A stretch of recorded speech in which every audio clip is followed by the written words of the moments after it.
You have wisely come to the conclusion that you even appreciate the contrast that gives birth to your desire?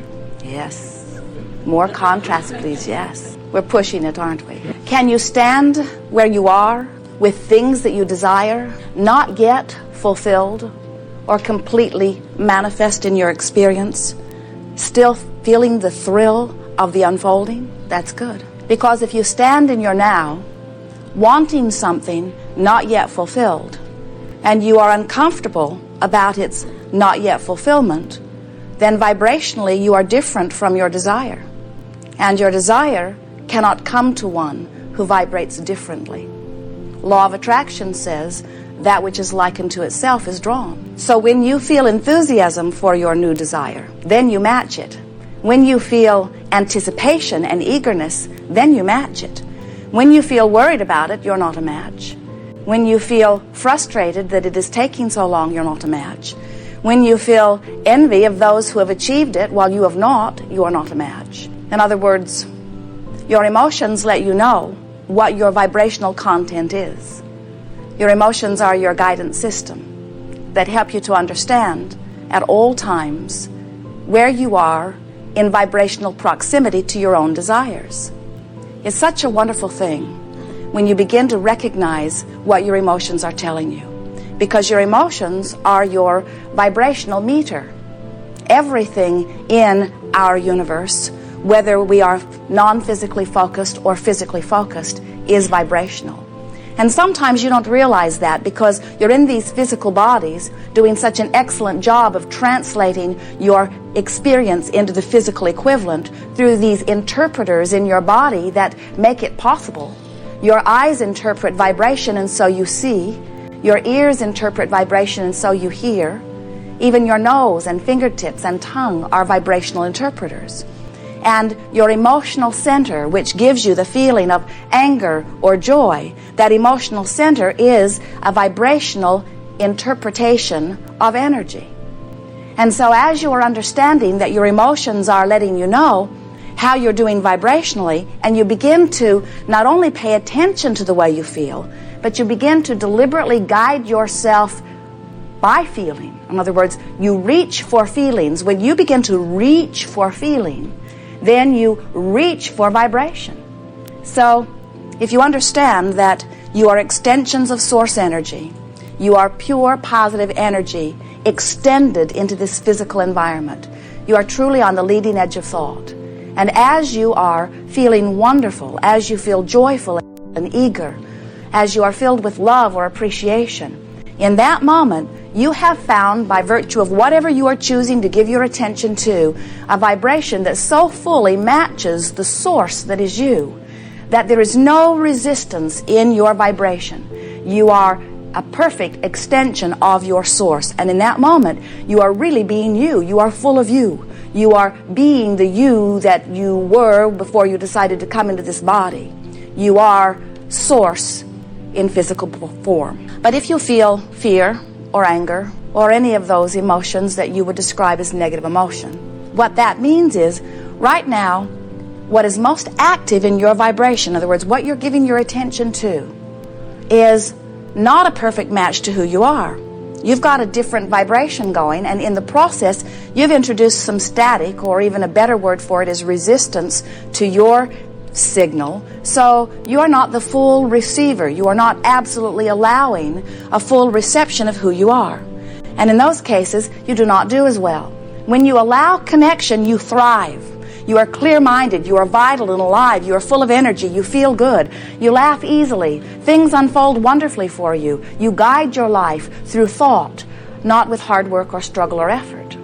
But when you are focused upon things that cause that static or resistance within your vibration, then everything is harder for you because you are not allowing the resources of the universe to function for you. Oh, they still are functioning, and they still are functioning for you, but you've got yourselves crossways of the current somehow, and you're not letting it happen. We want to say to you in ways that you cannot help but hear, well-being wants you. Well-being wants in other words, it is your legacy, it is your birthright, it is who you really are. And unless you're doing that thing you sometimes do that does not let it in, then you are thriving. So as we are moving forward here today, we want to help you find some ways to more consciously offer vibrations that match who you really are. And of course, you cannot do that without a keen awareness of the way you are feeling, because that is your guiding indicator. The question that is worth contemplating many times during a day is, what is my dominant vibration relative to the subjects that are important to me? And the reason we put it to you in that way is because you, depending upon what you are giving your attention to, have the opportunity to offer many different vibrations on many different subjects. You can do that right now. In fact, you could start fresh today and offer only vibrations that serve you. You could. It isn't likely that you will, because you have practiced vibrations. So the vibration that is dominant within you is not like a bucket of thoughts that you are carrying around. And since you've been gathering your bucket for a number of years, now it will take a number of years to empty your bucket. It isn't like that. Your vibrational tendency, or what is dominant within you, just has to do with what you're doing now, but what you're doing now has to do with what you've been doing, because what you've been doing is likely what you're going to be doing now. It's sort of like that's what you've been practicing, so it's likely that that's what you will be doing. We never see you take your radio and thump on it because you heard a song a few minutes ago and you know it's still in there. You don't say, I heard you just a minute ago, now come out again. Because you know that that little box is not a storage cabinet of what it's been displaying for you. It's a transmitter, receiver, and so are you. So you're not like this box that you could thump and get something out of either. What you are is a transmitter receiver that has tendencies, proclivities, sort of habits of vibration. So the way you are going to offer your vibration today is most likely the way you have been doing it, unless you make a decision that you're going to do something differently. And that is the most important thing about deliberate creating. It is deciding how you're going to vibrate, how you're going to offer your energy. But deciding what you're going to vibrate or what thoughts you're going to think is a more difficult path than deciding how you want to feel. If you will decide how you want to feel, then you will more easily guide yourself to those vibrational tendencies that serve you. As we feel the vibration that is you, we acknowledge that there is much more about your vibrational countenance that serves you than that doesn't. In other words, you have enormous expectation for well-being, and that's why you thrive in the manner that you do. Look at the way you live. You have very good lives. Your expectancy is very powerfully pointed toward well-being. But you also have some vibrational tendencies that do not serve you. And that's what this paying attention to the way you feel is all about.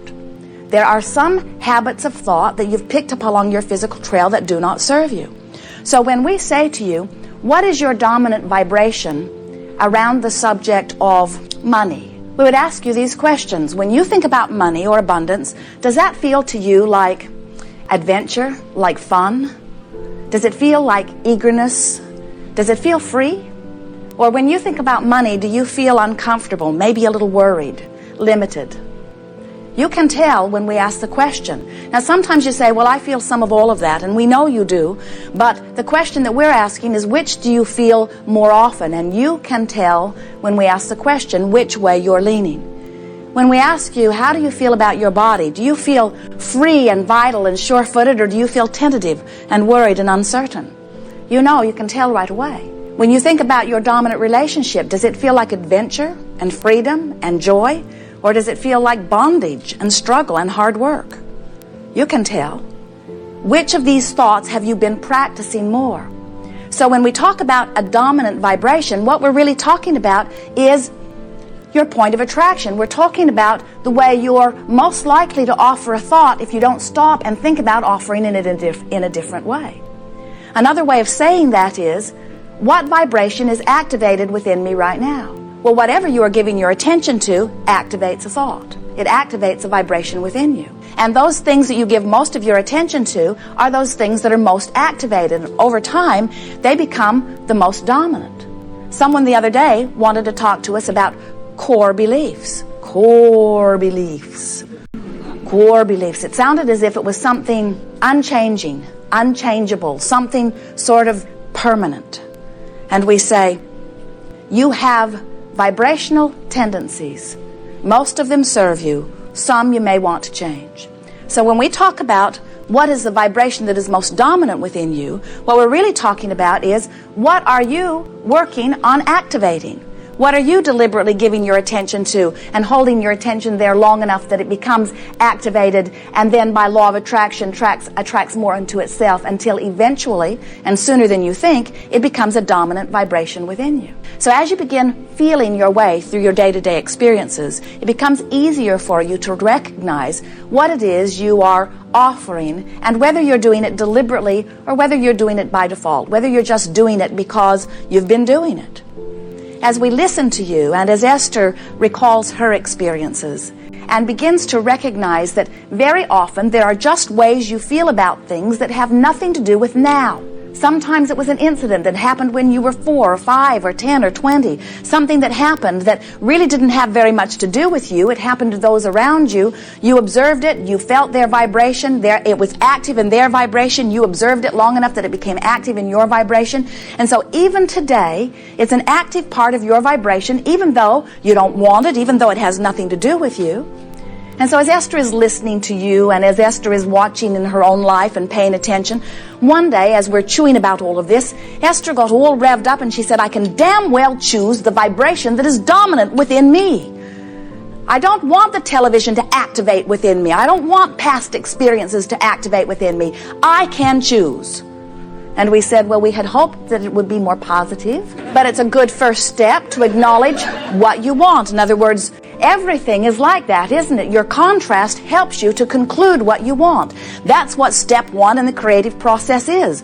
And very often, in the middle of step 1, in fact, most often in the middle of step 1, you are nowhere near in vibrational harmony with your own desire, because contrast has literally aggravated you to conclusions that come out of you like brief, sharp, clear rockets. But because your vibrational tendency is not really practiced, you don't maintain the vibration of your desire very long. So step 1 is ask. And when you do, on any level of your being, even if it's a cell that is asking, Source takes care of step 2 and answers your request every single time. But you must be a vibrational match to what you are asking for, or you cannot let it into your experience. And so step 3 is finding a way to relax and allow the well-being that you've been asking for to come into your experience. And that's what we meant earlier when we said you cannot feel frustration about an incomplete desire and be in step 3. When you're feeling frustration about an incomplete desire, you might be amending your desire, you might be modifying it, but you are clearly still in step 1. So is negative emotion an indicator that you are a terrible creator and that you are not doing what you came forth to do?